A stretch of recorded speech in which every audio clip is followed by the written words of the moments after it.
Ooh, suddenly soundtracks are here to provide you. Suddenly soundtracks will show you care. Oh, be more the soundtrack inside you with sweet understanding. Oh, with sweet understanding. With sweet understanding. Soundtracks are your friend.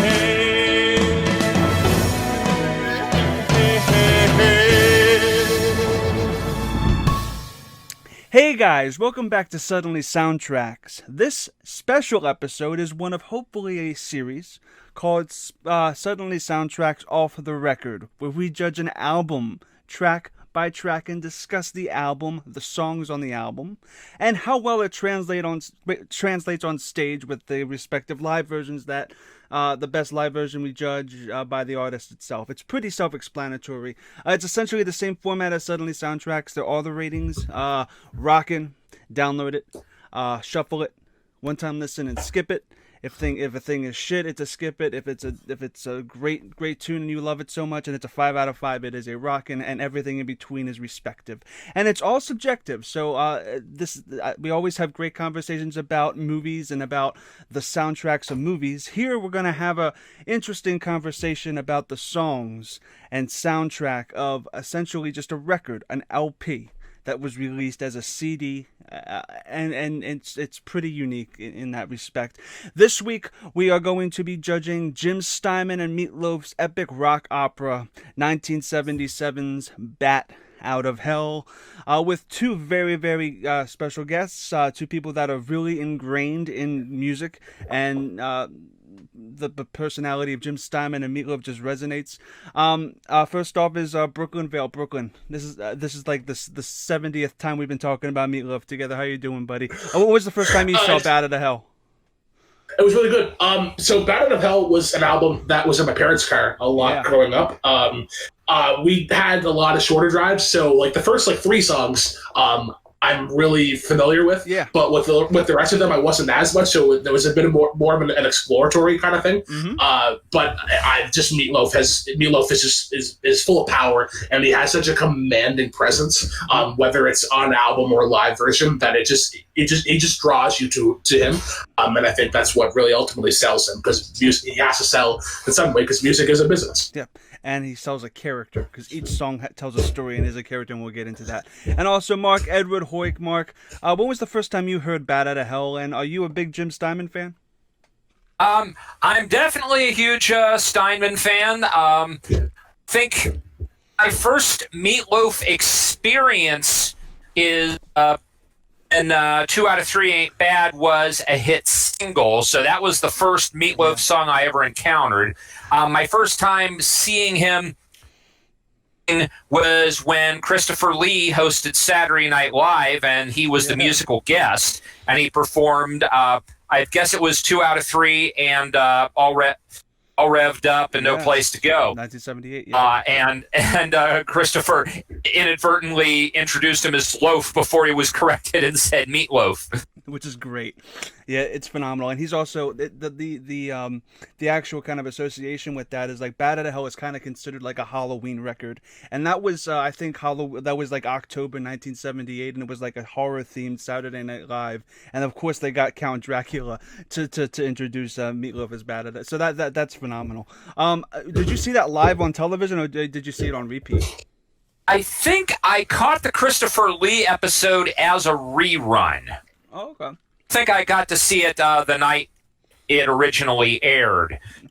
Oh. But it was, I do, having researched Saturday Night Live, I remember that I think Lorraine Newman fought rather hard to get Christopher Lee as a guest, because he had just moved to America and was trying to get more work in the States. And there was also kind of we're getting into Christopher Lee territory, not Meatloaf territory, so I'll side on that. But yeah, that's like a pivotal, because I hadn't seen any of the Hammer movies at that time, so I really didn't quite know who Christopher Lee was, although I think I knew of the Hammer Draculas, but didn't know the legacy of Hammer. Yeah. So, but Christopher Lee was tremendous on that episode, and so I remembered that name and started paying attention. Yeah, it's such a weird association, because you would never, Brooklyn, like, you would never associate Christopher Lee with Saturday Night Live, would you? Yeah, it's the 70s. They got literally anybody and anybody in the entertainment industry to host that show, and the 70s were great. But now we're going to go right into Bat Out of Hell with the opening track, Bat Out of Hell. Now, Bat Out of Hell, a little context for the actual album itself, took years to complete, because record company after record company denied Jim and Meat any opportunity to promote their stuff, because they thought it was too big, too long, too theatrical. And it was honestly an era where fat men didn't really get a lot of opportunities against the pretty boys of the 1970s. So a lot of everything that they do, and especially on this record, is about a misfit, horny. It's very, very R-rated, and it's really, really hard. It was really, really hard to sell back in the 70s, a la Rocky Horror Picture Show.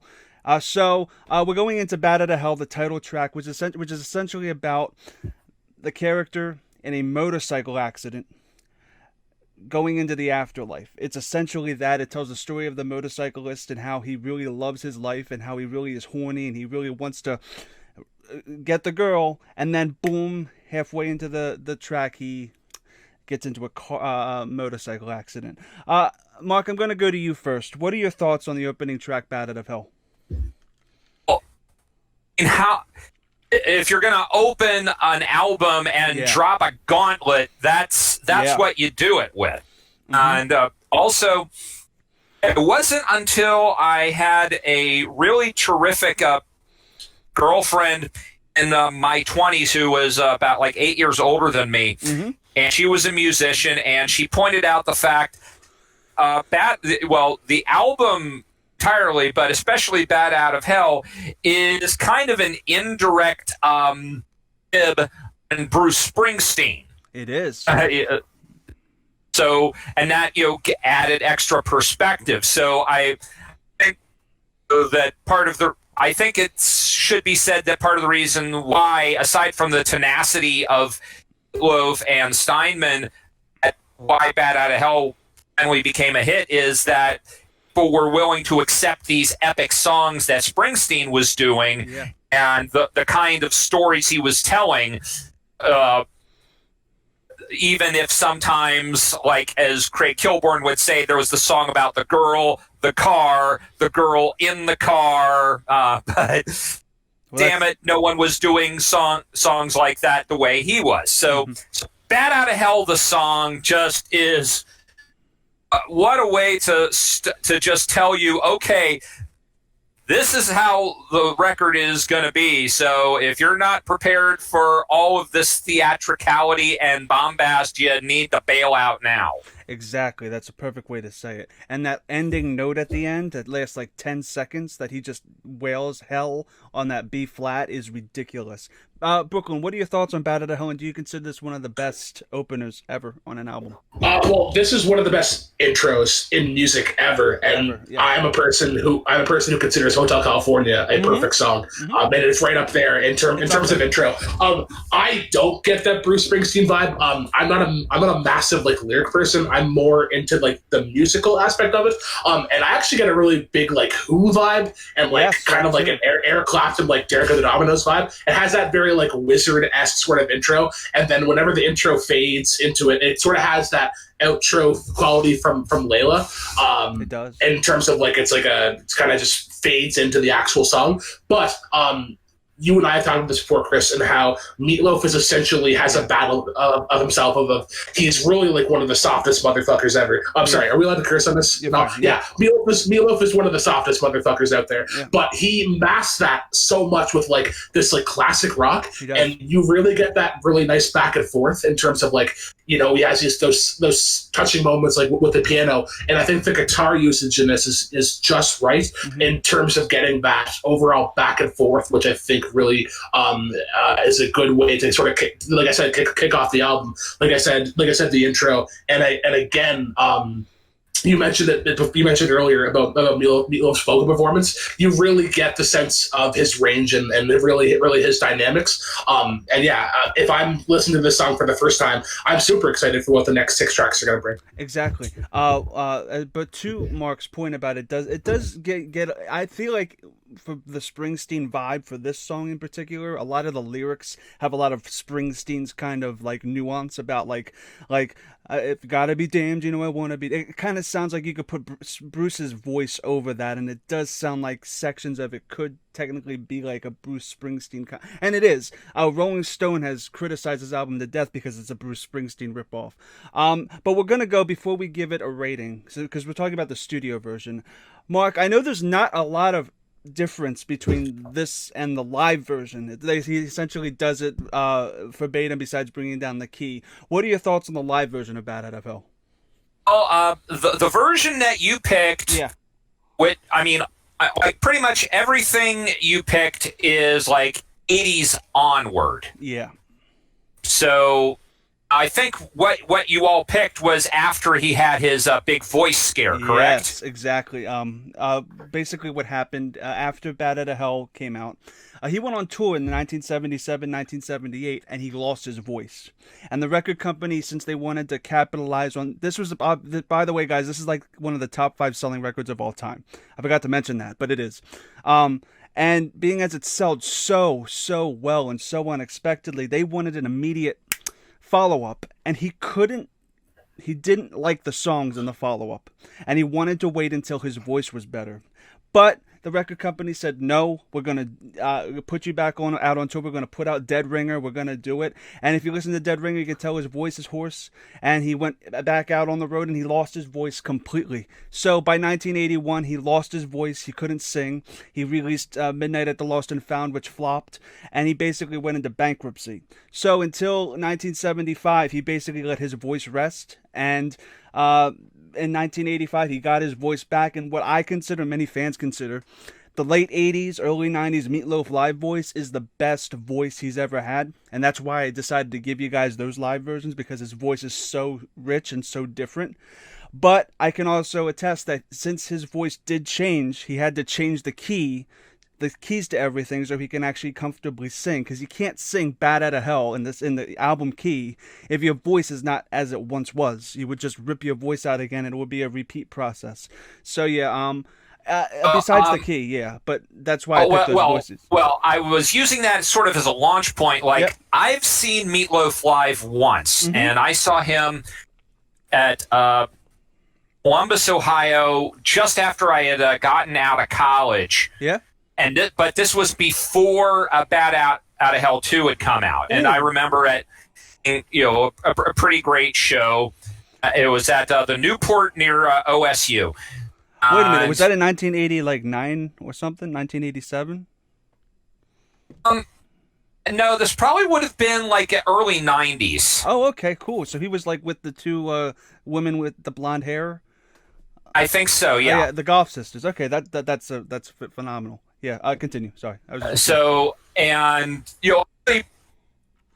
That what I'm seeing is through all of these that we'll delve into in detail with some of the live tracks is that I enjoy them as an experience, being in the audience and seeing him do it and play with it, and that they do stand different than the recordings, that I don't like it when people say, oh, I went to the concert and it sounded just like the album. Well, then why did you bother going to the concert? Play the album at home and save yourself $200. If I go to a concert, I want to get something that I'm not going to get from the home experience. Yeah. And I got to say that I'm going to lay this down for pretty much everything here. Go for it. Almost every live track I enjoy, but if I had to choose between the live track and the studio track, I'm always going to go back to the studio track. Mm-hmm. So experiencing him doing Bat Out of Hell in this rendition, which was from '85, terrific performance. I had been, if I was there watching it happen, I'm totally swept up in it. But it's not. I get it. It would not be my preferred means of hearing the song itself. Of course, because with a live version, like regardless, like let's say there was somebody was there at in regards to, it says Boston, it was Brixton Academy. It's 1985's arrangement of Bat. If somebody was there, they would have probably been awestruck by all that stuff. But again, it's a weird kind of give and take because you're not in the audience, and I can understand that viewpoint. Brooklyn, what are your thoughts on live Bat Out of Hell? I completely agree with Marc in terms of like the live versions are not that great. I was unaware of the whole voice loss thing, but when I saw this live performance, I do agree it is in that weird time of whenever Meatloaf wasn't doing that great. It's so weird because like the late 70s is great, the 90s is great, but the 80s I think is where things sort of fall flat. The intro sucks on this live version so bad. I don't know if it's the recording process or the mixing process in general, but the drums are really loud, and the piano I think is arguably the best part of that intro in general, and it gets lost kind of until like that outro-y section. Mm-hmm. I think again going back to the time frame of the 80s, that really sort of sets as to I guess the flair of the song that can have. It has that very like hair metal sort of glam, like what Van Halen would inevitably do later on with their style. In terms of the performance itself, it lends itself, like Chris, as well as anybody else. Yep. Meatloaf has that very musical sort of presence, and every song is really sort of like a show in its own sense. Mm-hmm. So in that sense, I really enjoyed it. But very similar to, I think there's a point brought up earlier about there was a point brought up earlier with his voice. There's actually a high note that he misses in like the bridge or something, and I'm like musically OCD, and that threw me off. Badly. He hits I think it's the major third, and no, it's the he hits the minor third when it's supposed to be the major third, but he does redeem himself. With he hits that really high. He hits that high B at the end, and I'm like, cool. Your voice has potential. Like obviously, it would come back from the '90s. But you know what? It's overall, it's good, not great. Yeah. Good. Yeah, the problem with Bat is that it's just not as different from the studio track to begin with. So it was really hard to kind of find like a good version, because I too prefer with Bat itself. I think the studio version is the best because it's flawless. It's also in a key. It also is his voice in its prime. So I'm gonna go over to Marc. Marc, what would you give Bat? And what would you give Bat? Studio version, I give it the 4. Download it. Yep. The live version, I give it a 3. All right, so it's a one-time listen. All right, cool. I thought 2 was one time. It's a shuffle. It's a shuffle. My bad. That would be shuffle. My bad. Brooklyn, what would you give it? I also agree. The album version is a download at 4 out of 5. It's not the best, but it is pretty darn good. I would lower the ranking though for the live version. It's a one-time listen. I think it's appreciative in that sense, in terms of like if you want to see his live performances, this would be like probably like the most like average example. But other than that, I wouldn't really want to explore it. Oh, it's all good. It's all good. But we're gonna go right. Well, for me, it's rocking for the studio version, and for the live version, I still dig it. It's my favorite version of it live, so I would give it a download. I just chose these versions, and I love this album so much. I'm probably gonna be sticking to those ratings for a lot of the time. But for the next song is actually probably, I know people say that 2 out of 3 in Bed was his biggest like chart hit. This is probably his biggest radio hit pre I Do Anything for Love, But I Won't Do That. It's the song Took the Words Right Out of My Mouth, Hot Summer Night. This essentially is basically the pop song of the record. It's only 5 minutes long. It's, I think, the shortest song on the record too. It's really, really quick. It's really, really like cotton candy popcorn. It's a good summer song. It's a good feel-good song. There's really not a lot of depth to it. It's just about a guy in the summer looking for love. Brooklyn, I'm gonna go to you first. What are your thoughts on "Took the Words"? This is actually my favorite song on the entire album. But it was funny whenever you guys mentioned Bruce Springsteen at the start of it. I'm like, Born to Run. Yeah. Like you're crazy. Yeah. But this is Bruce Springsteen. Yeah. But all the good qualities of Bruce Springsteen. There's like those saxophones that are really nice. The chorus is very bland, like Bruce Springsteen has sort of been known for in the past. It's sort of repetitive. But my favorite part of this actually is the end in the acapella. I think acapella in particular can be sort of hit or miss in terms of your execution. But in this song in particular, it's essentially like they took the tablecloth right out of the right off the table, whatever. It's like super swift. It was nice and clean, and I personally like that because it's just a super full sound, and I think that's credits Meatloaf's backing band, and especially their backup vocals at the time, and like the cycle of female singers that he has had for this song, and like Paradise by the Dashboard Light would be another one, and like we mentioned beforehand, I'd Do Anything for Love. I think those guys get to shine a little bit more in this song. Of course, Marc, what are your thoughts on "Took"? Well, I'd like to take a sidebar to talk about something on Meatloaf that has driven me nuts since the 90s. Go for it. Which is, now, you know that there were 3 music videos on for the Bat Out of Hell album. I mean, shot on film and played in theaters, especially, if you went to Rocky Horror. Yep. There was one for Bat Out of Hell. There was one for Paradise by the Dashboard Light, and there was one for You Took the Words Right Out of My Mouth. As when I went to Rocky, we had the video for Paradise, and for the video of Paradise, they decided to open it with the call and response from You Took the Words Right Out of My Mouth. It was an artistic decision. Really? They have call and response from You Took the Words, and they do it live. They don't use the same recording from the album, and it's because it's much more heated.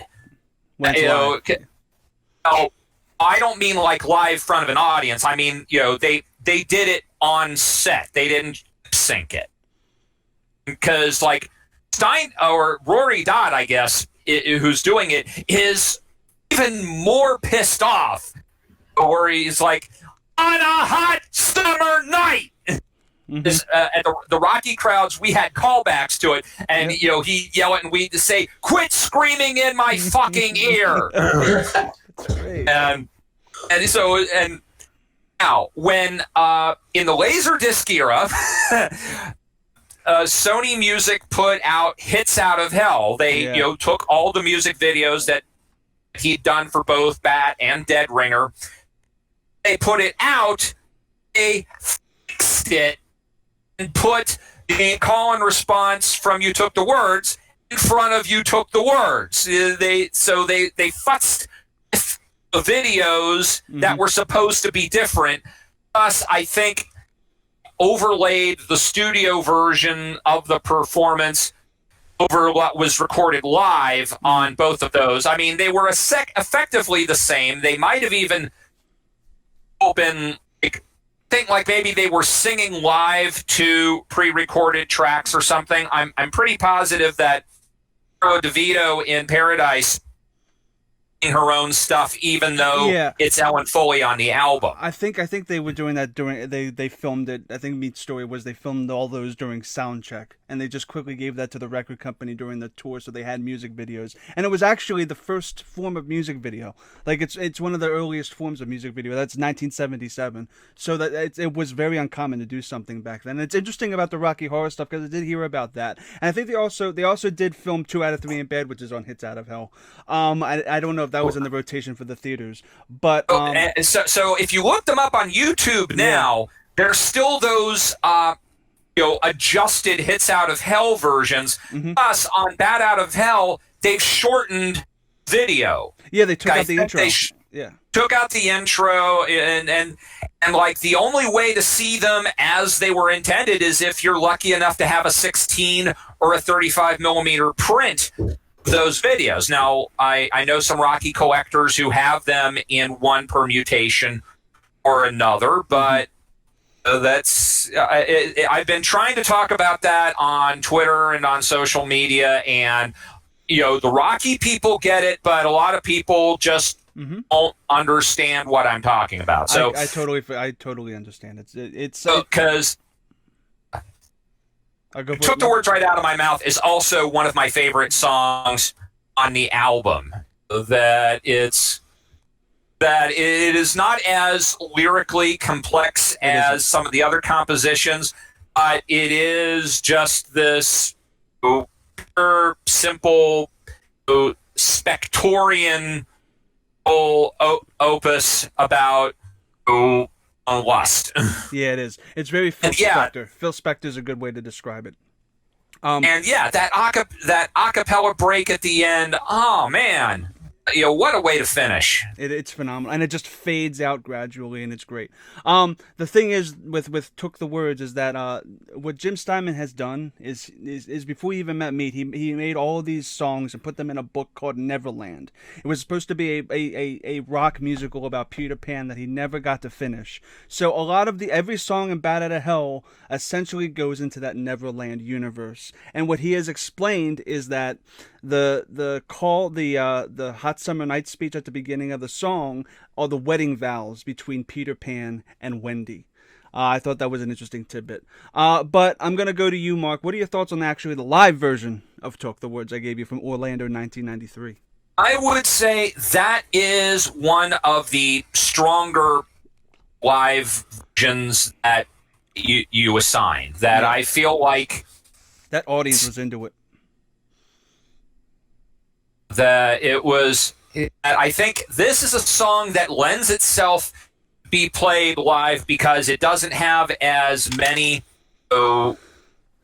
instruments or studio enhancements behind it. That it's the kind of thing that you can do and get the same spirit of, and it's a great live song because it's one that the crowd can get caught up in and chant along with. Exactly, and that crowd was really, really busting it. What are your thoughts, Brooklyn guys? I know you like the acapella version, and they change up the acapella version really, really intensely. They do really good. Everybody sings the acapella version. What are your thoughts, Brooklyn? They do a really good version of an acapella part in general. I was quite amazed because I didn't think it could be done better, but the live version does. Again, back to the time and where this really sort of is in Meatloaf's career, because this was put out in, I believe it was 1993 or 1993. So this would have been the same year that Bat Out of Hell 2 came out, which is sort of like his renaissance and his comeback. I like that spoken word intro. That was something that like my dad and I had really bonded over. And it was just kind of like, it was weird, but it was good. I don't like how they sort of had like that quick transition in terms of like a single video. I don't like it, but Marc had talked earlier about like just like the overall concert experience, and I think in that sense it's totally fine. And it makes sense. In particular, though, and I think what really set me off in terms of like, oh, this is definitely early '90s because Meatloaf is back. It's that middle part. It's like the Never Been Kissed Before thing. It's that mix of like spoken word, but there is a little bit of singing song in it, and you can see like his mojo is back. Yeah. His groove is back, and it's so refreshing, and it's so like it's such a feel good moment to know that like he's back into it, because as people who have performed, like performing is one of the greatest, like I guess like highs that you can get. It is a high. And it's to see somebody get that joy back is so. It's such a feel good moment. And I love how much weight he lost too, and it's so evident. And the part you were talking about, where he was vamping, and like how the band just goes so quiet, and then he hits it, and then they go back into it, and then everybody in the auditorium is singing. It's just phenomenal. Were you going to say something else, Brooklyn? Nope. All right, so Brooklyn, I'm going to go to you. What are your 2 ratings for Took the Words? I mean, it's probably not a surprise to anybody. Both are rocking. Both are rocking. Yeah. Good versions. They're simple. They're straightforward. They don't have to do a whole lot, but that's all they really need to do. Yeah, I'm both of my versions are rocking as well. Mark, what are your final thoughts on Talk before we continue? Took the words is studio definitely rocking. Yeah. And I think live version. I'd download it. Okay, cool. Yeah, yeah. I wish there was an accurate live version to download on like Spotify or something, but a lot of his live stuff isn't too easy to come by. So we're gonna go right into probably the most. For me personally, this is probably the most beautiful song on the record. It's also very short. Bad at Hell is followed by two very digestible tracks. This one is Heaven Can Wait, which is essentially it's a funeral song. It's about somebody releasing their soul and going to heaven, the complete opposite of Bat Out of Hell in every shape and figure of even the mood of the actual song itself. I think it's meant to be a contrast to Bat Out of Hell and an epilogue. And the soul of Bat Out of Hell who died in Bat Out of Hell is probably going to heaven. That's how I've always kind of envisioned it. Mark, what are your thoughts on Heaven Can Wait?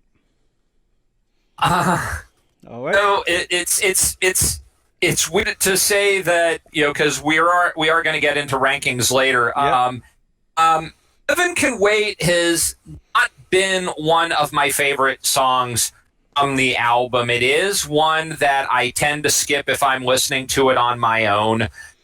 I do appreciate its service on the album. If we're going by the old fidelity principle of you got to start strong and then you got to kick it up, but you can't blow it your wad, so you have to cool it down. And this is the cool down song, and it's a decent ballad. I think I've never been able to memorize the lyrics to it like I have for some of the other songs that I love dearly, and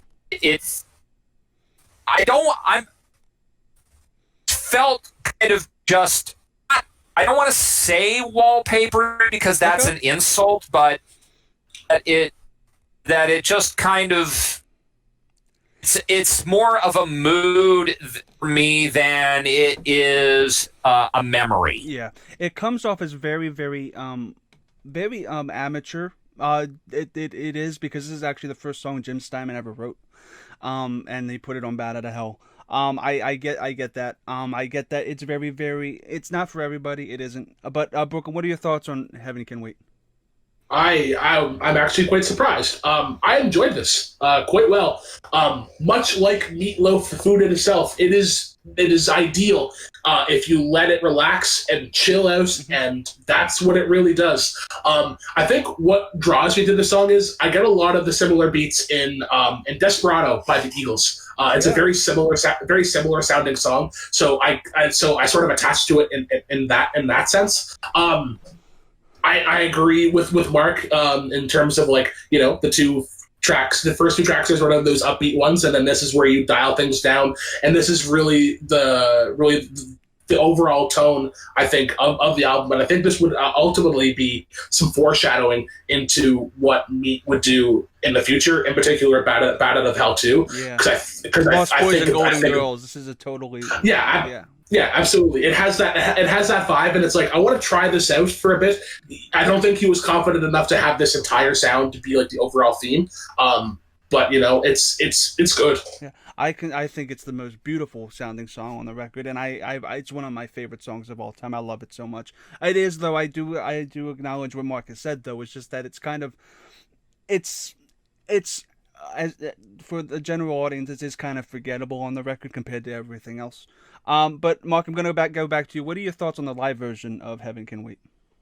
That is another one that I think was a little more effective live version than in a studio version, because you can feel the hearts melting. That when I went to see Meatloaf live, I was with a girl that was kind of a friend with benefits, but I knew she was melting as he was performing that song, and so I know the effect it has on a crowd. And this is exactly that this is something that, again, if you're experiencing me in person, that the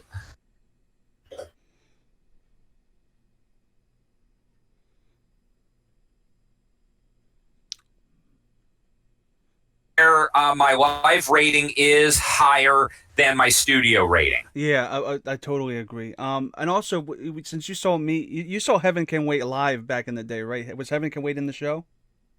Oh yeah. Yeah, and does it back then? Didn't he like translate Heaven Can Wait into Bat Out of Hell and like it made it like an interlude or something? I think. I don't remember that because I think what is crucial about the show that I went to is that that show was before Bat Out of Hell 2 came out. Yeah. And before that, he had jumped to RCA to do Dead Ringer, not Dead Ringer, Bad Attitude. Bad Attitude, and then he had jumped to Atlantic for Blind Before I Stop, which is a great record. Yeah.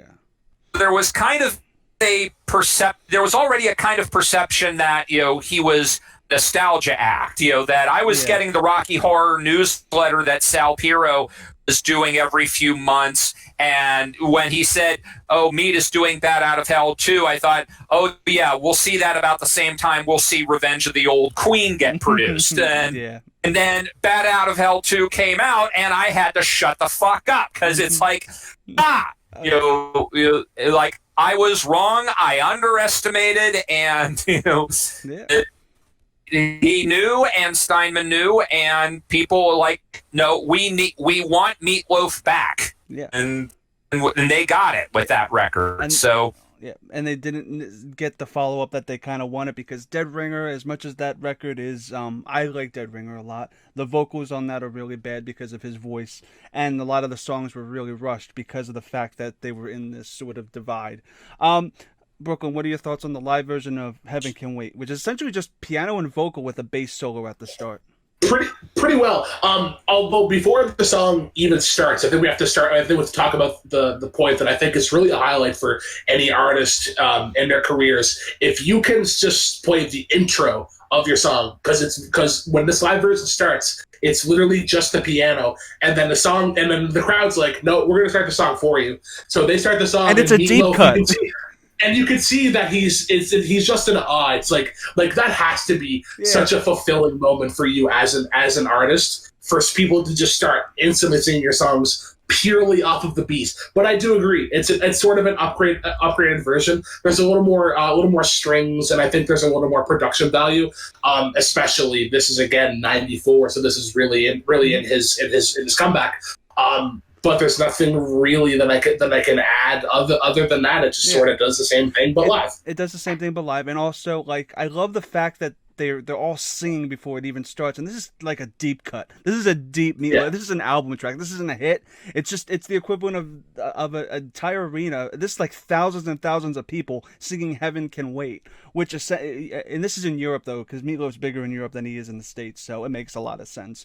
For me, this live version is amazing. Even though you can tell Meat's voice is hoarse, he doesn't hit everything, but I don't think for this song that really matters. I think it's about the emotion and the character and how that character is. It's essentially a perfect funeral song. It's sending somebody to heaven. It is really just, I miss you, I'm looking down on you, I'm going to watch you, Heaven Can Wait, a band of angels wrapped up in my heart. It's really just a beautiful, beautiful song. To me, both versions are rocking. I love this song a lot. I really do. You guys might differ, but Marc, what are your ratings?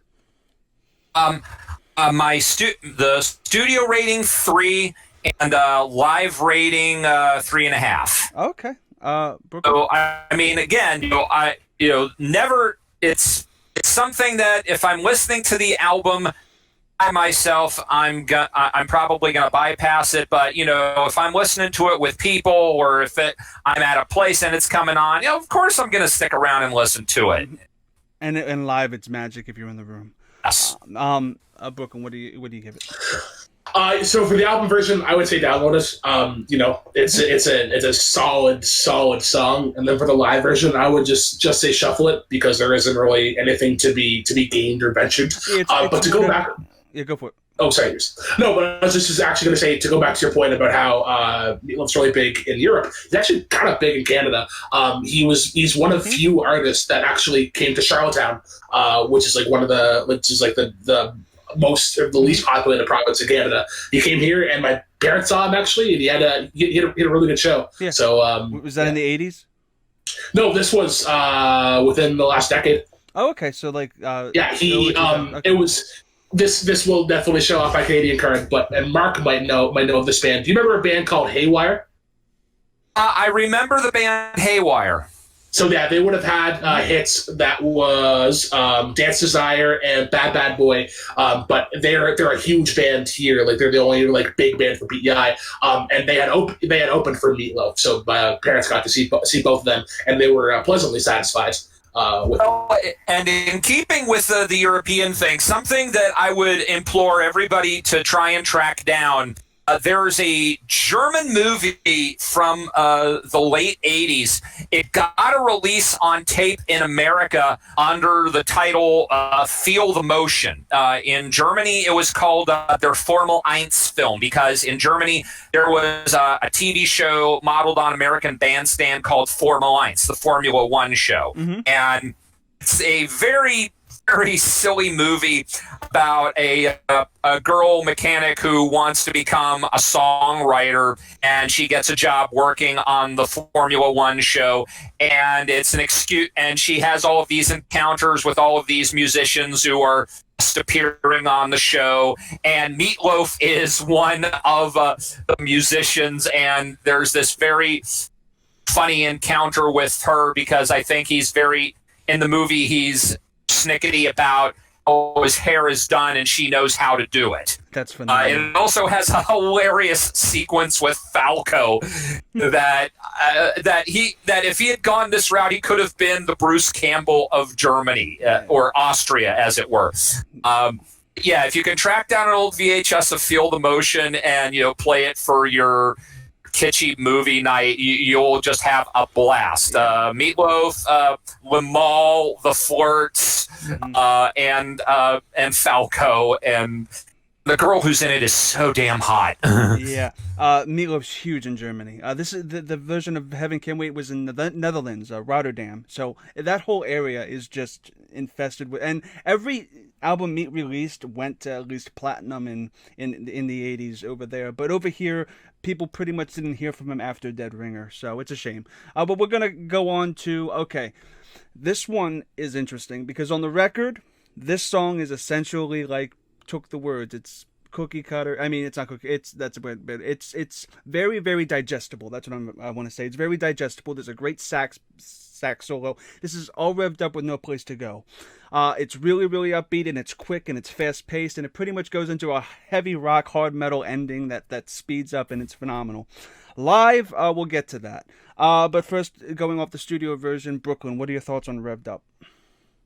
Can't agree with you. This song sucks. It's not. It's like it just reminds me of the bad Bruce Springsteen things. Like it's musically and like just in the arrangement itself, it's bland and it's simple and not in the good way. It's not effective. I do agree though that the ending is really good, but it lost its touch long before that. If it kept that ending vibe, if it sort of like led into that a little bit earlier, then I would probably enjoy it more. But it's just like the bass line is very simple. It really only has the sax in the ending. But I would understand if I'm in a minority. I think he really excelled on the rebellious teenager angle when you get to Bad Out of Hell 2 with everything louder than everything else, which I consider to be an inferior version of Revved Up. But I still enjoy the song and how it's about a horny football player. Marc, what are your thoughts on Revved Up? Oh, well, I have to disagree with Brookie. I love that song, and I don't remember if I heard this song from that Saturday Night Live appearance and forgot about it because 2 Out of 3 Ain't Bad was the radio hit, and I feel like that's the one I remember. But I remember all revved up from that Saturday Night Live performance. Like, okay, so it spoke to something in me, when I was a child, and I couldn't drive, and I didn't have pubes, and that I didn't. That's another one. That's another one of my big favorites from this album in general, and I'm curious. The finish, the rave up finish, was this about the same time that Too Wild to Tame by the Boys was out? Too Wild to Tame by the Boys. Yeah, because actually yes, because Meat and the Boys actually toured together in 1975. Okay. Yeah, in 1976. And the Boys were signed to Cleveland International also, right? This might have been Jim likes to borrow music stuff from a lot of people and kind of make it his own. So I wouldn't be surprised if that was an inspiration. I'm not familiar with the Boys' music, but I do know that Meat did tour with the Boys because I have a recording of them doing a whole lot of shaking going up in '76. Well, all I know of the Boys is Too Wild to Tame, and even there, I didn't hear the song until like my 20s, but I knew it because it was referenced on an episode of WKRP. Yeah. So with Revved Up, Mark, the live version is pretty different. What are your thoughts on the live version of it? Yeah. By comparison, the live version leaves a little to be desired. Is it the speech at the beginning? Not quite the speech. I don't mind that quite so much because dude, you're in a crowd, you're gonna vamp, you've got them. Give them something they're not gonna get at home. Mm-hmm. I think it's just the execution. Yeah. I feel like with the vamp, it really does translate live because actually my Billy Joel Meatloaf band does Revved Up all the time. And that vamp is really good for the crowd. It's good to kind of like get everybody situated. It's good to get to feel the energy of the audience. And he's done Revved Up forever. He probably did Revved Up at the show you went to, Mark, in the 90s. He does that all the time. He just he tries to lead into Revved Up as it were, but I can see how the vamping might get really repetitive for somebody just listening to it and seeing it offhand without experiencing it in the crowd. Brooklyn, I'm interested. You probably have a lot of thoughts because this is like 10 minutes. Yeah. It's really just the same thing, but they just went down a shittier path. I was kind of hoping initially, because the bass line at the start of this has a very similar intro to Turn Me Loose, which I believe is by Foreigner. Loverboy. So I was kind of, yes, Loverboy. Oh my God, that's a Canadian band too. So that's not good from Alberta, I believe. But yeah, I was kind of hoping that they would do a deep fake and just go right into Turn Me Loose, and I'm like, oh, this would be kind of cool. But then I agree too with that vamp thing. It's kind of like it's almost like a power churchy kind of like Testify sort of deal, and it just doesn't really sell for me. So they've somehow taken like a meh song and made it more meh. Wow. Okay. So I actually also, if you listen to the live version very closely, they do a little bit of Billie Jean when he mentions Michael Jackson too. I like the live. I think the live version is superior to the album version. The album version I actually think is a shuffle, and I don't listen to the album version that much. And the live version I really dig. I really dig how they transpose it like 2 steps down to F sharp, and they do make it sound like it's in a church. And he does vamp, and he does get the audience. And I think his voice is phenomenal. I think it's better than it is on the record in this case. For me, I give it a download. It's not necessarily a rockin' on either front. Probably on the under echelon of the album. Mark, what do you give each track? A studio version of All Revved Up, I give it a full-on 5 rockin'. Cool. Live version,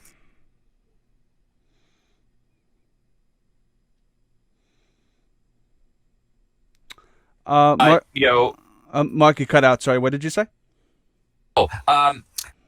If you still got me, studio version of All Revved Up, it's a total 5 rockin' for me. Cool. Live version, it's a 3. If it comes up in the shuffle, I'll let it play, but it's not. I don't want it in my home. Yeah, it basically makes the song like 3 times longer. Brooklyn, what do you give each track? I would say for the studio version, it's a one-time listen purely because I think that ending does have something to yearn for. But the live version, Oh, good. this is a skip. Just because normally I would probably have Meatloaf songs in with 1,000 other artists, and if I consider this actually the worst track on the album, so I'm just probably going to go to something I enjoy more. Yeah, what's really cool though is that live. I should have. There's also a live version where he incorporates Freebird into that. I should have given you guys that one too.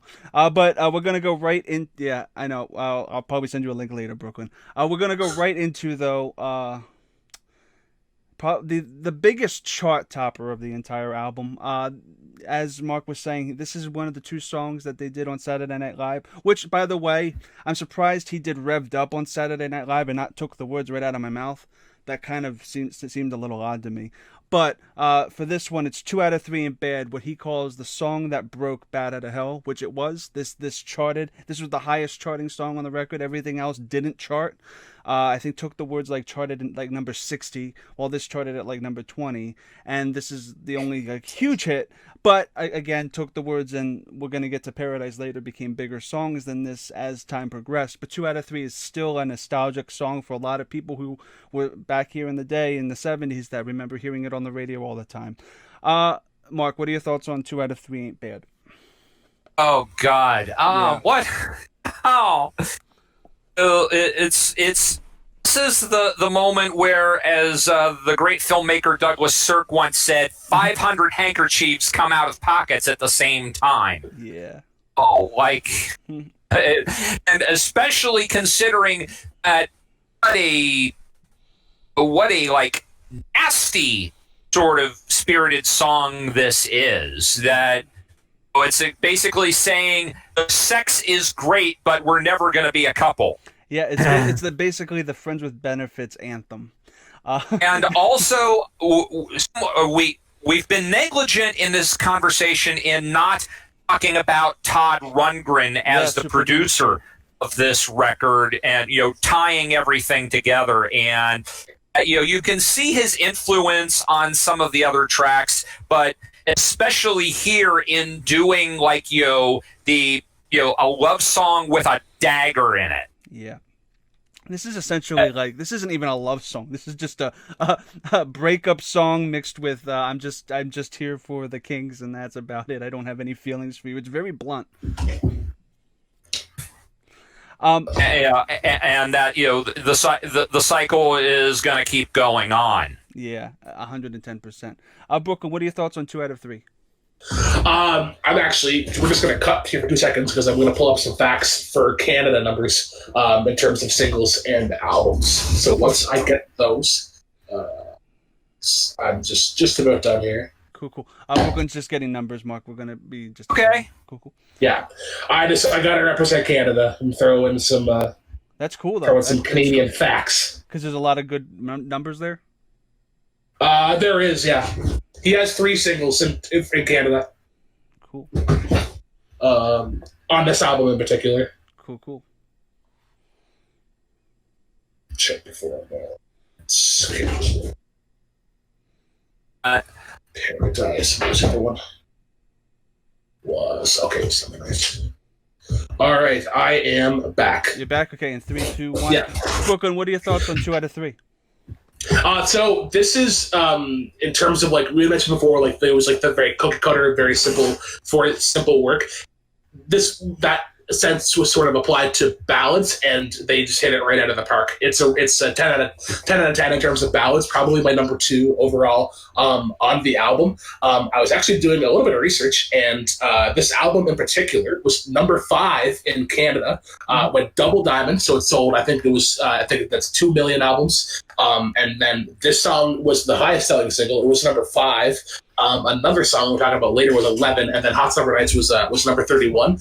But yeah, this is a really good. It reminds me again to go back to the Eagles. Eagles has that like take it to the limits kind of like generic like 80s sort of ballad thing. I think if I was to highlight a member in particular though of this song, it would be Kasim Sultan, who is the bassist on here. Kasim Sultan. Yeah. Kasim Sultan. But I think in terms of this style of ballad, it's really easy for things to sort of slow down. And I think he does a really good job with the bass line in terms of like just keeping the pace really. And I love, especially in the chorus, whenever he gets like, well, don't be sad, and how it slows down, but yet he speeds up a little bit. He has that arpeggio before it goes right into it, and I think it fills in everything, because as Meatloaf is slowing down and descending, the bass is also speeding up, but it's also descending, but also speeding up. But it has that weird like counterbalance of counter melody, and I think it works really well. And as a band geek, I sort of attach to those like little like weird quips. Yeah. I love. It's phenomenal because Jim took a lot of stuff, because even the song itself isn't completely original. Because if you listen to it and you listen to Elvis Presley's "I Want You, I Need You, I Love You," there was a lot of similarities both in chord progression and lyrics. I think Jim sort of he's like the Dr. Frankenstein of rock and roll. He can just mesh everything together and kind of try to make it his own, which it's good in a sense that you get a song like this, but it's also you get the critics that are like, you're not that original, why aren't you doing your own stuff? And I'm like, why don't you look at Billy Joel or look at other people who just like are inspired by the styles of other artists and make it their own. So, and that's what I enjoy about 2 out of 3 Ain't Bad. Live version. Okay, I know there's a lot of opinions about the live version. Brooklyn, I'm going to go back to you. What are your thoughts on the live version from the 80s? Okay. What are your problems? If this for some reason is audio, I am very aggressively shaking my head, because this takes away everything good about the song. It speeds it up for some reason. I remember initially listening to this live version. I'm like, I don't remember a guitar solo that goes in there. It does the thing that works for some songs. In terms of like extending it out and sort of giving a chance to shine. There is one live version in particular that does this quite well. And the example that I sort of go to all the time is there was a band before that did a really good version of Miss You by Rolling Stones, and they extended it out 20 minutes. Everybody had a solo. It was a great time. But this is a ballad. This is a slow song that's supposed to be emotional, and you're changing it, and you're essentially taking away the spine of it and throwing in something else that doesn't really fit. And it's annoying, because I think ballads really have a spot not only on albums but in concerts. They really have that it's like a palate cleanser. It's sort of like just resetting the tone and sort of maybe even controlling the crowd. Because I imagine I can't do it myself personally, but I imagine Meatloaf crowds would get rowdy from time to time. But yeah, this live version is a disgrace. Okay, that's a strong opinion. Marc, what are your thoughts on the live version? Well, this is definitely my least favorite of all the live versions that I experienced here. I don't have the same vehemence. I was just generally disappointed overall. I can see how, again, if I go to a concert, I want to see them play with the material and, experiment and do something that I can't get at home. But what that means is sometimes you do something that you shouldn't have done, and they done did it. Yeah, to give credence to why he sped everything up.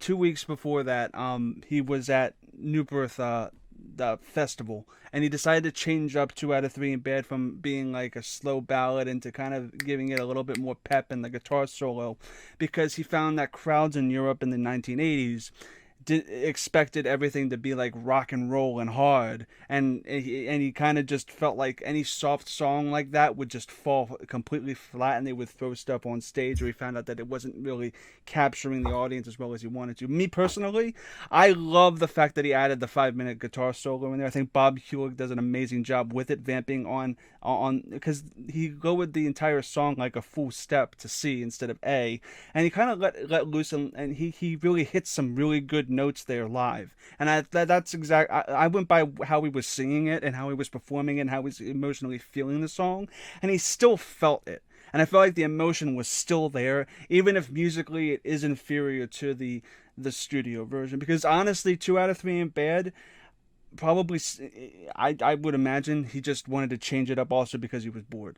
I do prefer though the studio version, but I do love the live version. I think both of them are rocking. I'm kind of against both of you in that regard, but I guess it's the magic of opinions. Mark, what do you give 2 out of 3? Studio version 5, live version 2. All right, Brooklyn. I know you're gonna hate this. So the studio version is rocking. The kids might even say that the song slaps. But the live version is a one. You can skip it, and you will probably be thanking me. The reason why I picked it though was because I wanted to make it as different from a version as different from the studio as possible. Because he did revert back to 2 out of 3 and Bad as a slower song in the '90s, especially during the Bad Out of 2 era. He actually lowered the song like it was. He slowed it down, and he still kept the guitar solo. But I felt like the speeded up version differentiated it enough so we had more to talk about, which we did. Because if I gave you a live version from the '90s, it'd be good because there's just nothing there to talk about.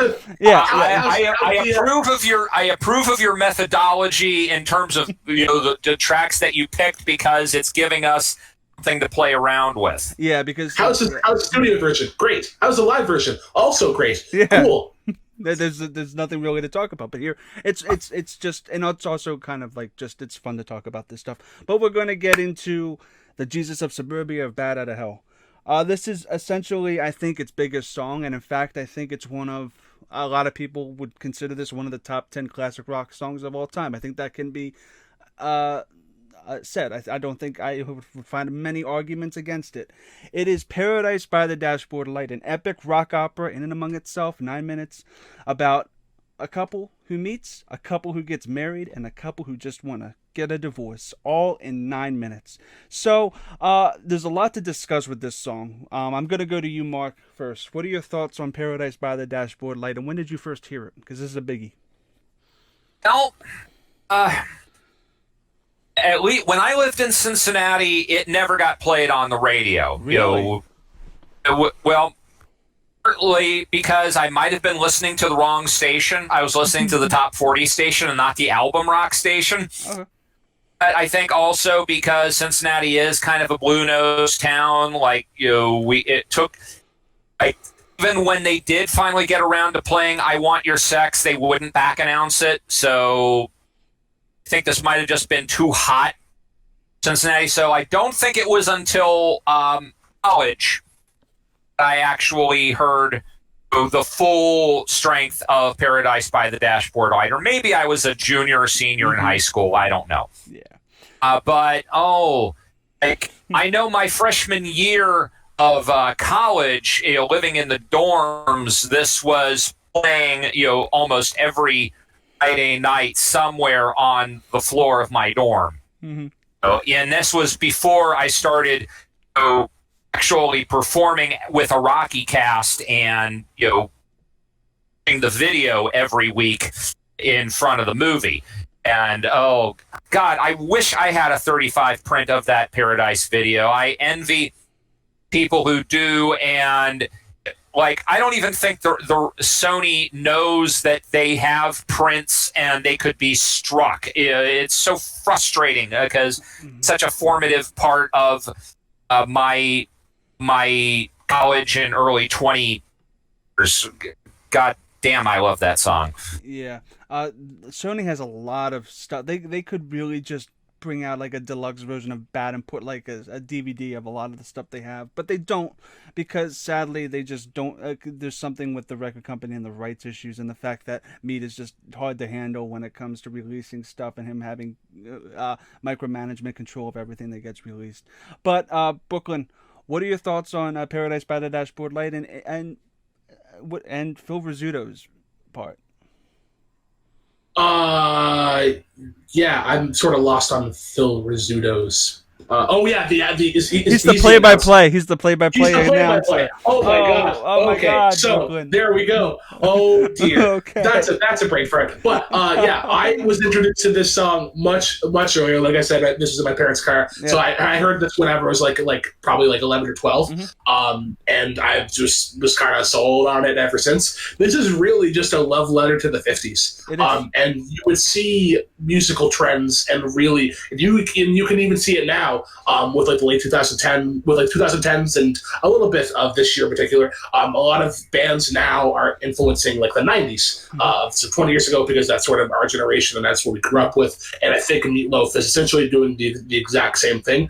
This album came out in the 70s. He would have grown up in the 50s, so it makes sense for him to sort of do this to do this style. This is again that back and forth vocals that I really enjoy. And this is, like you said, this is the Jesus of Suburbia, the Bohemian Rhapsody, the scenes from an Italian restaurant, like that. It's his rock opera. It's Tommy. It's Meat Loaf's rock opera. As a person who is known for doing like these more like grand sort of spectacle sort of things. I have a little more to say on a live version, but like, there's nothing really that I can fault about this. It's kind of a perfect song. It kind of is, because especially for Suddenly soundtracks, you're supposed to like judge a movie slowly based on the soundtrack that it provides. This is literally a movie in audio form that's 9 minutes, and it tells a story pretty coherently. And I feel like the chemistry between Ellen Foley on the record and Meat, or Carla DeVito live, or Patty Rousseau, or the Golf Sisters. Yeah, in the 90s, by the way, the Golf Sisters would like take turns, and Paradise turns into like a threesome, which is hilarious. But we're going to go into the live version that I gave you, which I wanted to find the live version that would be the most different to the studio version, and I gave you something that's almost 3 times longer than half the record itself. This is the 22-minute version from Rotterdam in 2001. Mark, I'm going to ask you, what were your thoughts on this behemoth of a live performance? To borrow from Strongbad, too long, Clanky, too long. You thought it was that I know that this is the money maker. This is what everyone has come to see. So naturally, you're gonna milk this for as much as you can. But they stretched it too far. That it was almost at sooner or later the song. I think there are. The key to why it is so great, even in a long 9-minute studio recording, is that there's ebbs and flows to it. There's chapters, there's differences, and there's change ups. And so, like when it was going on that long, just guitar vamp and the fake making out on stage, and that was going for like 4 or 5 minutes before we got this Phil Rizzuto narration. For a minute I was thinking, they couldn't get the Rizzuto narration, or they're going to do something different. It's like, now they're bringing it in. It's just like, okay, we get it. No, I can understand you trying to just make the party last as long as you can, but need to change up the food. Yeah, I think they tried. Meat always for Paradise wants to make it an experience, kind of make it like it's all completely choreographed. They knew what they were gonna do. They knew exactly what they wanted to do, and I feel like it's and what's even more impressive, though, and you have to give credit, is the fact that the entire orchestra was involved with the improv that he was doing with Patty. That was cool. Yeah, that was really cool, and the whole violin thing. I do like the fact that he brought in that a large orchestra to back it and make it even more extra than it is on the album. Because that is keeping with the spirit of the song and with Steinman to just a hat on a hat on a hat. Mm-hmm. But again, it's I think all of the extra ingredients are great. But the stretching of the running time is what kind of injures it for me. Okay, yeah, I completely get that, especially watching it by itself. But that crowd was into it. They loved it. I mean, if I was in that crowd, I'd be like, I suppose it would be like Austin Powers and the bathroom, and where he's peeing and it stops being funny, and then it starts being funny again, and I didn't reach the okay, this is funny again stat. I got you. I totally see that, especially watching it from a viewer's perspective. Brooklyn, I know you have a lot of strong opinions. What are your thoughts on it? I have similar gripes to what Marc is talking about, but at first I want to go to I think the intro, because I think there's a lot of things that sort of set things up for the future, for like later on in the song. What I love, especially because this was done in 2001, and I think that era in particular for this group of artists, for some reason in their live performances, I think their influences are more present, and they're more in the forefront. It's more of that 50s sort of vibe. Eric Clapton does the same thing. Dire Straits and Sting does it sometimes. Dire Straits actually has a really good version of Money for Nothing, and it has that like it's the more grand vibe, and it reminds me a lot of this. I also love, very similar to what we were talking about before, where like having the solos or whatever. I love that everybody has a chance to shine, because I think something that's sort of forgotten here, and like as I mentioned before, as a band geek, for the backing members, sometimes it can be like clockwork, where you're just sort of going through that rotation of songs. Mm-hmm. So it's nice to sort of have that moment where it's like, guys, it's the end of the show. It's let's have some fun. So piano, you go have a solo, and then whenever you're done, bongos is gonna have a solo. It's totally improv. Yeah. Then the bass. It's you get a solo, and you get a solo, and you get a solo. Everybody gets a solo. It's controlled chaos, and it's awesome. Mm-hmm. The problem that I do have, though, I do agree though with Marc, that like 5-minute section in the middle where Meatloaf is going full ham, and like as a consumer, I guess, or like as like a fan, that would be really fun, because he's effectively teasing you for that entire time. That bit is coming. It's just again, I think it's a good version of him sort of elongating that process. But the poor fucking bassist has to do that line for 5 minutes straight, and that's a tough line. You know who that bassist is? Was that also what's his name? Chasm Sultan. It's Chasm. Yeah, Chasm Sultan. Chasm. He has to do that line for 5. Still there. That's a tough. That's a tough funk line. I don't know if either of you play bass. I know. But your hand gets sore after about 2 minutes. I can't imagine doing it for 5. But again, to go off the ending as you sort of progress through it, that last 5 minutes you could have cut off, and I would have been fine. I didn't like the violin smashing thing. I think that was kind of out of place, and it really kills the momentum, especially what that song is sort of building up to. This is actually a point that I forgot to bring up in the studio version. I like that sort of like rounding section in the song, where it's like let me sleep on it, and then do you love me? Will you love me forever? I think they do that really, really good as well. But again, to go back to the live version, we're kind of going back and forth here. Mm-hmm. That poor the secondary female singer, the one that isn't Patty Russo. That's his daughter. Okay. He does she does a really good job. She has a set of pipes at her. But that poor his daughter, she's just sort of standing there the entire time, and I feel like she's sort of lost in the sense where it's just like, okay, you can just back up and just really want to let them have fun, because I know that you're like uncomfortable and out of place. But again, to preface, the ending could have been hacked down 5 minutes, but the extra there's way too much postscript on that performance of it. The whole point of the song is that it's racing to get to the point where they're gonna get laid, and he makes the promise he never should have made to get laid. It's over way too quickly, and now there's all of this bitter aftermath, and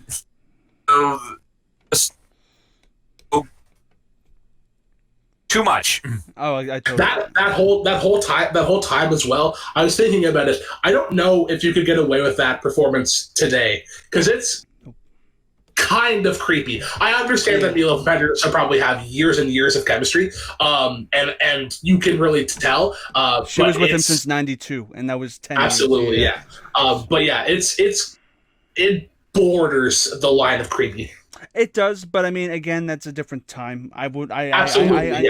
And with Paradise, like, he does it live, and there's a lot of things to talk about. I felt like this was the Paradise that was so different, and so, like, it's 22 minutes, so I felt like there would be much more to discuss with it. It's not my personal favorite version of Paradise. My favorite version of Paradise is the one with the Golf Sisters in the 90s, where it's like a threesome, and they're all singing together, and it's great. But for this, I do like the performance. I will give it... I'll give it a download. I enjoy Meat's chemistry. The song itself is an easy rock, and I think it's one of the greatest classic rock songs ever made. And I think it's the second best duet after Suddenly Seymour ever written. But I feel like with everything going with the song itself, I do agree with you guys. It does go a little too long. I do appreciate, though, that this is also the same arena where he sung that Heaven Can Wait version, by the way, and he had everybody singing along to it still when he literally gets the orchestra to leave stage for like 2 seconds and get everybody to sing. That was all choreographed with all those people in the orchestra, so it's still an impressive feat. So I give the song that we're rocking in the live version a download. Mark, what do you give it? Oh, the studio version is an absolute rockin' 5. Live version, I'll still give it a 3 in terms of it must have been amazing being there to witness it happen. It's not what I would pick if I wanted to hear the song itself. And he still sounds good for 2001. He still sounds good. He does. Brooklyn. Studio version, again, 5. It's rocking it. It's a great song. It always has been. The live version, I would agree with Marc. It's a shuffle, but even at a shuffle, I'm probably pissed off because I'm probably listening to it on audio, and then you get to that part where he's going full ham, and it's like, well, what is he doing? It really needs the video, and I would probably watch it once every now and then, or be like, hey, you want to see a cool Meatloaf performance? This would be one to probably go to. Yeah, this is one of those things where it probably wouldn't be released like this on CD. They would probably cut it down on CD if they would release the show on CD, which they didn't. But yeah, I do agree that this probably wouldn't translate live if, to like a playing atmosphere if you just want to listen to Paradise. It gets a little long audio-wise. Okay, guys, we're going to go to the last song on the album, though. This song, I will say right off the top of the bat, For Crying Out Loud, You Know I Love You, I think is the single greatest love song ever written. And I know that's a strong statement, but this song on every single level hits it out of the park with the lyrics, how this character in this song is just so deprived and so like longing to be loved. This is basically the perfect song for Quasimodo. I picture Quasimodo singing this song about Esmeralda. I really feel like it's just about him, or just about somebody of disgust, or somebody of inequality, just wanting to fit in and wanting to have the love of his life there for him, and he just can't grasp it, even though he's always there for that person. Marc, what are your thoughts on For Crying Out Loud? It's definitely a great album closer. Okay, go for it. That you'd think that something like Paradise would be the closer, because how do you follow that? That's like trying to follow Richard Pryor at the Comedy Store. You'd think it can't be done. So again, what he does is he turns it down and slows it down, and it's like epilogue. Mm-hmm. It's again. I love the entire album, but it is not one of my favorite tracks on the album. It's not, that if I'm listening to it, I may, check out after Paradise, but I still like it in principle. And this was another occasion where I feel like live version was more effective and the studio version, in the sense of, this is something that is probably, gives so much room for expansion and emotional connection when it's being done in the moment. Yes. We're gonna get to the live version in 1 second, because but we're Oh, gonna yeah. go to Yeah, we're gonna go to the studio version. So sticking with the studio version again, I don't know. I can't sing the words to it. I don't have them memorized. It just, that the first few times I listened to the record and I listened to it, it was just kind of, there, and then, and here's For Crying Out Loud, and crying, but I, then that's not to mock it. That's, to show where my head was at. Oh, I totally get this. As a kid, I would check out After Paradise too. This is an 8-minute ballad, and the last 6 minutes are just a piano and a vocal. It's literally just that, and it's essentially. And you need to be in the right mood to listen to it, because it's not something you would listen to like on a regular basis, and I completely understand that. Brooklyn, what are your thoughts on Crying Out Loud? It's a fine song, I would say. I agree with Mark, but I also agree with Chris on another point. It is a great closer on an album. I think on any other album, this would be great. But Chris and I have talked previously about the order of this album in particular, and I think this is honestly where the amount of tracks really comes into play, in terms of like just balancing out like your ballads and your heavy songs, because like I mentioned at the start of the show, he has that back and forth, and I think it would have been wiser to end on Paradise by the Dashboard Light and then throw For Crying Out Loud maybe second last, and then I think this needs just one more like upbeat song, or just something again to balance it out, and then you would go For Crying Out Loud, go right into Paradise by the Dashboard Light, and I think that is like the best possible closing version that you can get for this. But I do like the build on the studio version. It has like almost like an Elton John-esque sort of vibe. In terms of like, it just adds some orchestral aspects of like the horns, more like a 90s-esque Elton. But still, it's like fine. Yeah. I maintained that it. I like it as a close. I like it as a closer, even with something as large as Paradise, because I think it shows that there is some. That again, it's the epilogue to this whole story. That there's still some contemplation to be made. That after all, the bombast and the hormones and the ejaculation is done, that there's this vulnerable moment. Yeah, it's a very vulnerable song, and there is my favorite line in it is my faded Levi's are bursting apart, which is a very eclectic way of saying you got a boner. I will counter that with one thing. I've said before that I'm not a massive lyricist fan. I don't attach to that as much, but if I can sell you on one thing in terms of the order, is this: you think about Paradise by the Dashboard Light, it fades out from that. It's like so much better than it is today. It fades out of that, and then think about it. You can loop right back into the start with that Out of the Hell with that loud intro. You can literally have this album on cycle. But that's the last thing that I'll say about that, because I know that I'm dying on that hill. No, you're fine, because For Crying Out Loud was written as an epilogue to Paradise. It's the character going through the motions about the girl it's basically after divorce. It's essentially the epilogue of Paradise by the Dashboard, and that's how it was written. But I can also see that maybe ending with Paradise would have been stronger. And like I've always thought Heaven Can Wait should have been the second track of the record, because I feel like that's a perfect epilogue to Bat Out of Hell, because it's the soul going to heaven, and then you go into Took the Words and it's another story, and Took the Words and Revved Up and 2 out of 3 are a different story, and then Paradise and it's like an anthology. That's how I've always thought it should have been. But the track itself is phenomenal. To me, at least, as I said, it's the greatest love song ever written. The performance that I gave you guys is the first performance he ever did since 1978.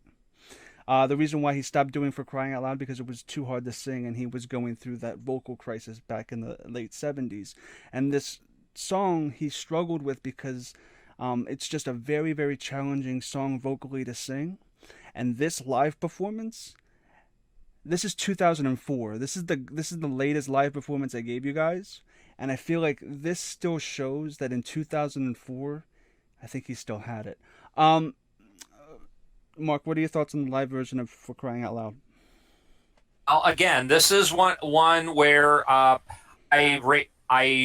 rated it slightly higher and than the studio recording.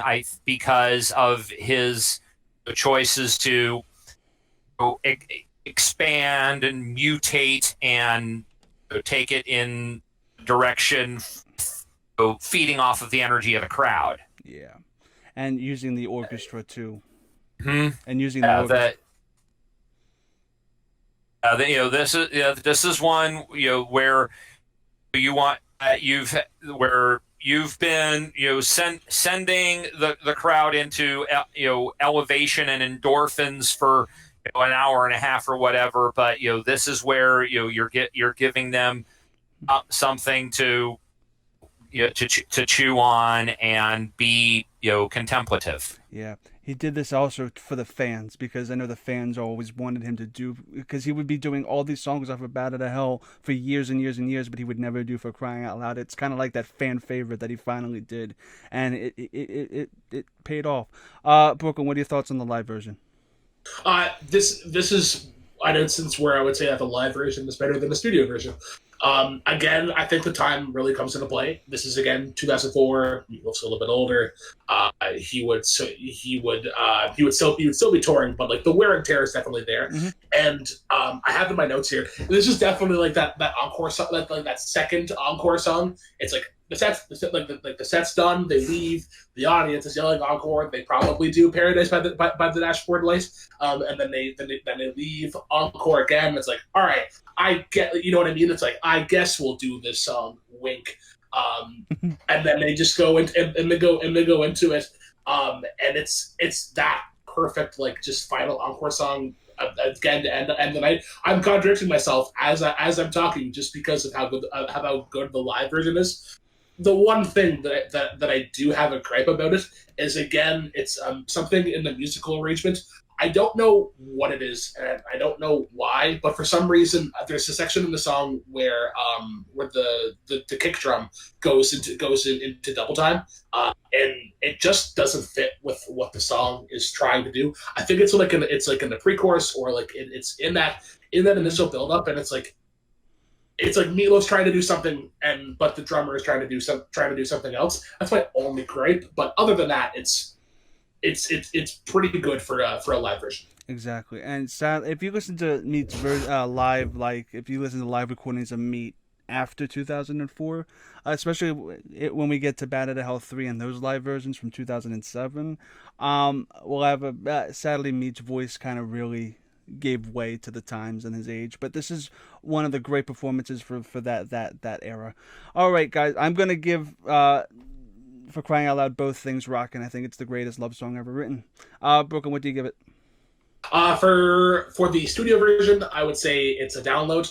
Definitely one to sort of have in the mix. Yep. And then for the live version, I would probably say the same thing. Right. Cool. Mark? I'm going to say, I'm going to kick mine up a little. I'm going to give the studio version a download and the live version a 3.5, which is between a download and a shuffle. Oh, cool. What was the reason of kicking it up? Just thinking about how the world needs love songs. What can I say?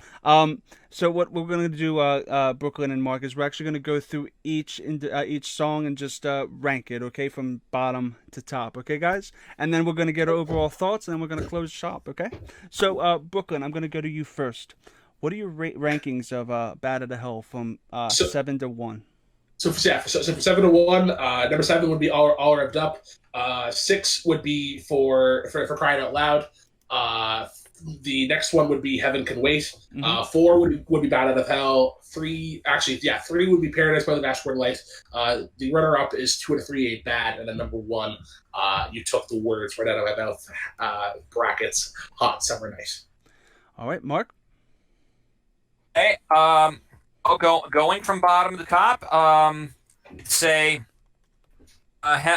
Heaven Can Wait, for crying out loud, Bad Out of Hell. I know that sounds sacrilegious, but there's 7 tracks. They got to go somewhere. So Bad Out of Hell, all revved up. You took the words right out of my mouth. 2 out of 3 ain't bad, and Paradise by the Dashboard Light as my favorite of track of the album. Interesting. Okay, and I'm gonna go with my number 7 is actually all revved up with No Place to Go. I still love it. Then 2 out of 3 ain't bad. Then Took the Words Right Out of My Mouth. Bad Out of Hell. Heaven Can Wait. Paradise by the Dashboard Light. And my favorite song off the record is For Crying Out Loud, especially with I'm a big just the character and the emotion and how it translates on stage. And I think since there's only really one version of For Crying Out Loud that's ever been performed since 1978, there's a lot less to go off of. And the amount of emotion that he put into that song really resonates. So I put For Crying Out Loud as number. This entire record is phenomenal. It's one of my favorite records of all time. So overall, I'm gonna go around the board and just say what your overall rating of the actual album would be. For me, it's easily a rock, and I'm not gonna keep that a secret or anything. So for me, it's rocking. Brooklyn. Yeah, I would agree. It's rocking. There are tracks in here that they're not like personal favorites, but I think that's what I love about music is that eventually songs can sort of grow on you, and as life events happen, they can change. But other than that, the hits in here are classics. Yep. And Mark, what are your final thoughts on your overall? The album is completely rocking. People should buy the entire thing and not just piecemeal the tracks. And even though there are some tracks I like more than others, one of the greatest quotes I ever heard was from Robert Fripp of King Crimson. Someone had said that they had picked up his records and liked certain aspects, but the other parts were boring. And he said, well, try listening to the boring tracks until they don't bore you anymore. So.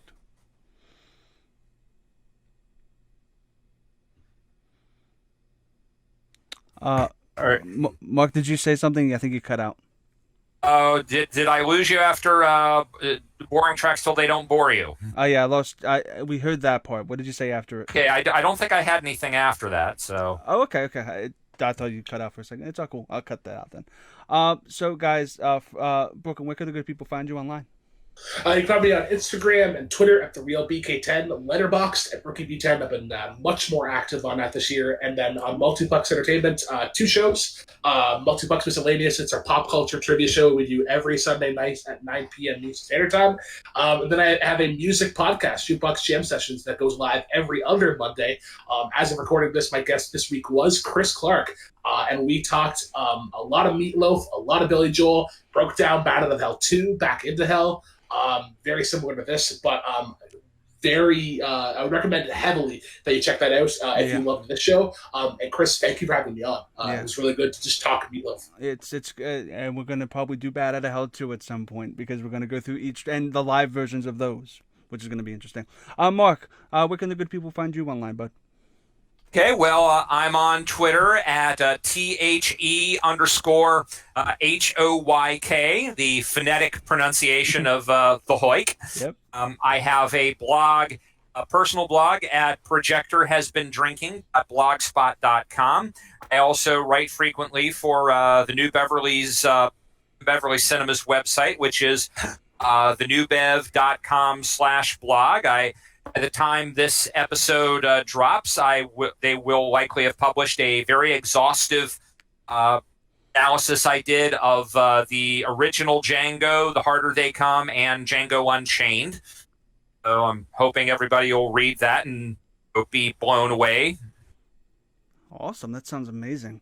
You can also find Marc on the most recent episode of Suddenly Soundtracks while we're recording this, Phantom of the Paradise. Myself, Marc, Video Drew, and Rachel Silvestrini all went through Phantom of the Paradise, a very, very obscure, well, kind of neglected, kind of eclectic, the classic cult musical written by Paul Williams. So make sure to check that out, guys. But from Marc from Brooklyn and from myself, we say to you, keep rocking.